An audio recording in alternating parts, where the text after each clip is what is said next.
Hello Gemini and welcome to my channel Attila Tarot. In this video we're going to look at the energies for the rest of 2025. Obviously we're getting to the midpoint of the year, so it is very important for us to kind of see how far we've come and what are the rest of the year is bringing. And look at these as energy forecasts and how you can handle them. What is that you need to double down on and what is that you need to prepare for it. And we're going to talk about all of that, how you can do it. But as usual, this is a general reading, so please take whatever resonates and let the rest go. So let's start with your oracle card. What we have here for you is number 10, Unfinished Symphony. So that generally this card is indicating that there's something that you haven't finished in your life. Obviously unfinished business, an incomplete lesson, an incomplete project, lack of closure, and you need to make some amends. For some of you, it might be that you didn't let go of something from the past, a relationship, feelings, hurt. For others, you started something and you didn't finish it. It can be a project, maybe a piece of art, or you haven't paid a bill. Whatever it is, I think you know what is that unfinished business is in your life, and very important to attend to it and get closure. But let's see what the tarot is telling us. In the center of your reading, you do have the Fool. The Fool is the card of new chapters and new beginnings. Brings all the energies of all of the aces, and it kind of says that you're going into a brand new direction. You're taking a leap of faith where you have some experience, not everything you need, but you are excited and you are enjoying this trip. You are enjoying the journey and everything that's new. Now, obviously, you need to kind of pay attention to people around you, because there are people that are trying to help you and warn you about certain kind of challenges that you might have. But I'm kind of getting it that for you, in order to start this new chapter of your life, there's something that you need to attend to. There's something that you need to get a closure on and finish it before you're able to go on to this journey. This can be a new job for some of you, for others a new business, a new relationship, getting engaged, getting married, something where you don't have a lot of experience. So think about what is the area of your life where you don't have a lot of experience and you need to go into a new direction. The first card of your reading is the Knight of Swords. The Knight of Swords is a court card, can be a person, your energy, or just the general energy of the card. This knight is ready for action, ready for battle, go against the wind if he has to, and he's all about getting things done as soon as possible. He's pretty much focusing on that.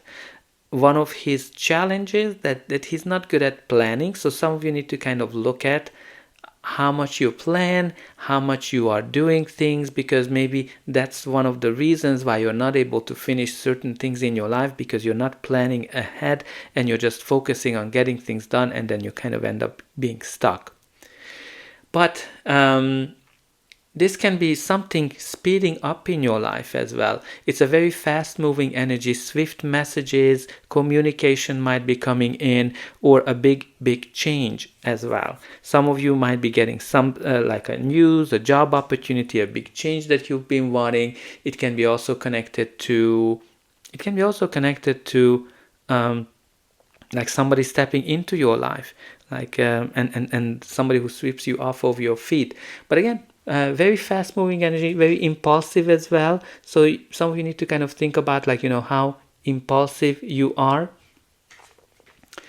The next card in your reading is the Hierophant. The Hierophant is the connector between the earth and the heavens, and symbolizing our faith system. You definitely have faith in yourself and faith in the universe, that the universe is helping you, guiding you on your way. But this is a card of traditions, card of commitment as well. So some of you might be dealing with traditions. So how that can be? Maybe you are in a very traditional relationship, maybe you are meeting somebody like that, or you're working in an industry or an organization that's very traditional, like it has like a long history, can be studying something, learning something as well, and balancing whatever you learned. And again, this is a card of commitment. So some of you might be making a commitment of some sort, getting engaged, married, or starting a new job, signing a contract as well. The next card of your reading is the Five of Wands. So Five of Wands is a card of conflict and competition. Very interesting that every sign had it so far. So maybe that's going to be a general theme for the rest of the year. But let's talk about the conflict aspect. So if it's going to show up in your life as a conflict, generally it is not a serious conflict. You need to kind of think about this is when people are trying to see how far they're able to go with each other. So very important to establish maybe ahead of the time that this is the boundary, this is how far I'm able to go.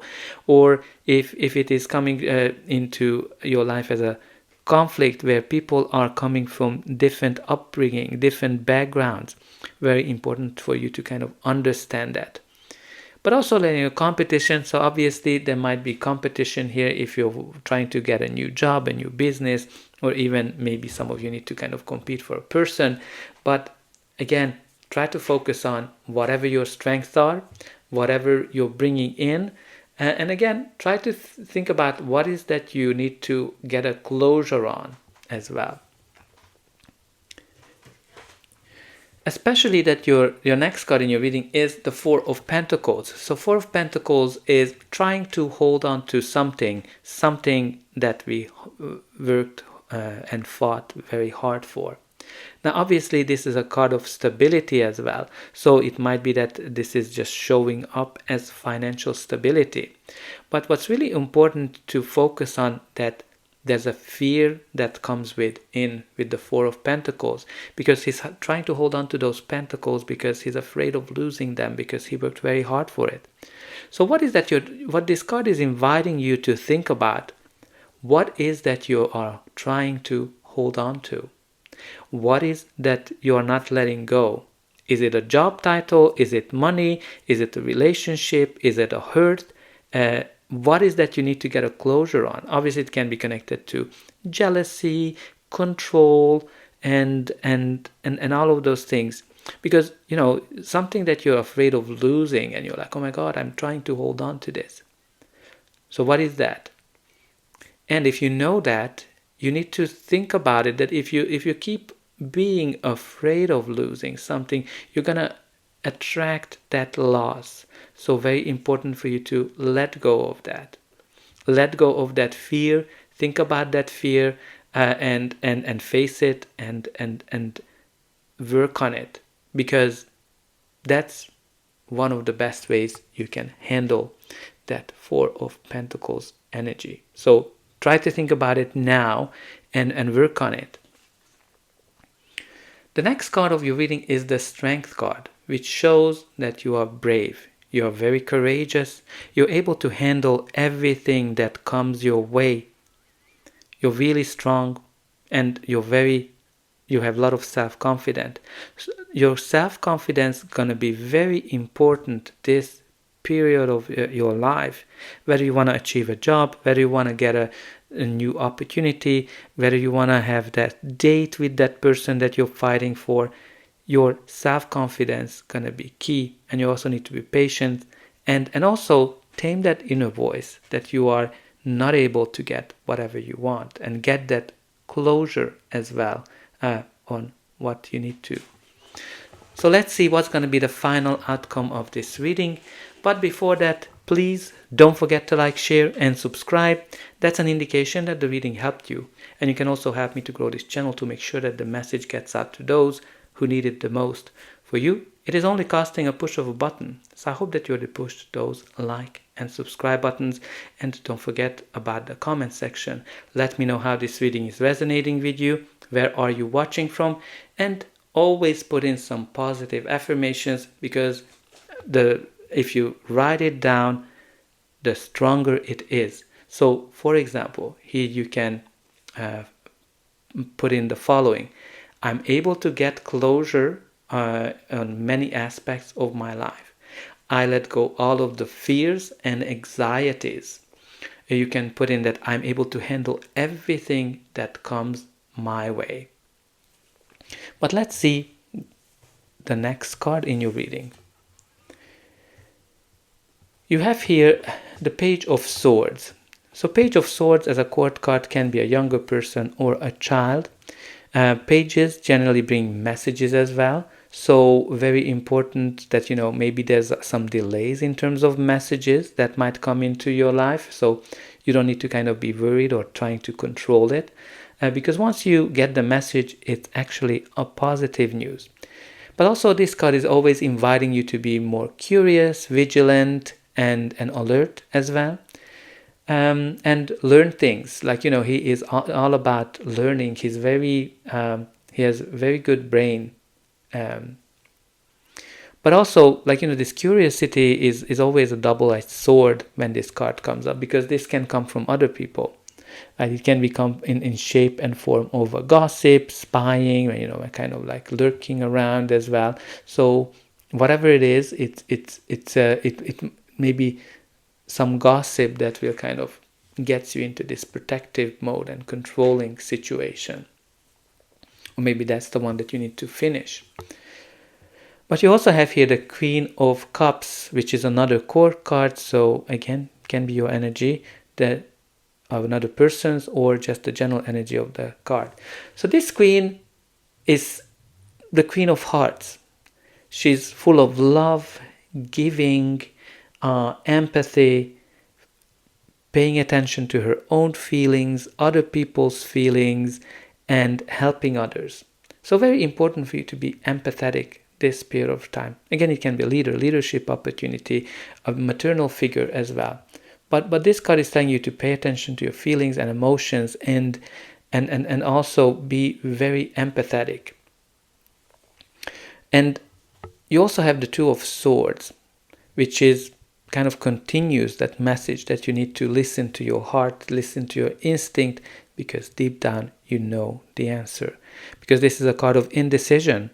When you're kind of going back and forth between two options, you're kind of going and you have hard time deciding. And it's very interesting to see this battle scene at the bottom, right? It can be internal battle, it can be competition, it can be that you are trying to decide about going into a certain way or trying to be neutral in this competition. But you have here the Strength card. You have unlimited potential and you're able to win even if it's a big bull. Who the hell would fight a big bull? You're able to do it. But again, it can be your internal fight or certain things that you're afraid of as well. And you're going to be able to do it. And at the bottom of the deck, you do have here another fight card, the Five of Swords. So there's something kind of really battle-y energy here that can kind of escalate as well. I think what I'm kind of getting here, that if you're not getting that closure or something, if you're not going back and finish some kind of business, it can get out of control. Because with the Five of Swords, there's not enough communication, there's not enough collaboration, there's all these fights going on, right? And everybody is in it to win it. Everybody just want to get their own way and they just want to win at all costs. Some people are kind of losing, some people are winning. But the question is, at what cost? That's kind of what this card is inviting you to think about. And I'll tell you why I designed this and what is the story behind this card, so for you can kind of a little bit understand. This card goes back to the time when Hungary was attacked by the Mongolian tribes. And obviously the Mongolian tribes were winning the battles. Like, there was a huge price paid on both sides. And practically they could have taken the country. But they didn't, because there was an election, a Khan election back home, and they had to go back because their leader wanted to become the Khan. So obviously they won, but they still couldn't take over the country, and both parties paid a big price. So think about it. What is that big price that you need to pay for something? And again, this card is inviting you to have better communication, better collaboration as well. So leading up to this, think about any kind of conflict that you have, because you have here at the bottom quite a few conflict related cards. This card is inviting you to kind of think about, think with your heart, and pay attention to feelings, listen to your intuition as well. And also, how can you collaborate? How can you have better communication? Because you have some people that are really impulsive here with that Knight of Swords, and some people that are just holding their opinion in. So it is very important to focus on this open communication whenever it will come to any kind of argument. But let's see, what do we have from this deck? You have here the perspective, different view of things, which is pretty much like, different view of perspective, being objective. Again, try to be objective, try to be not to be overtaken by feelings as well, although watch your feelings. Long run, creative work, shiny objects. So very important for you to be very objective and take things into perspective. So that's all I have for you. I hope that this reading helped you, and I'll be able to welcome you again.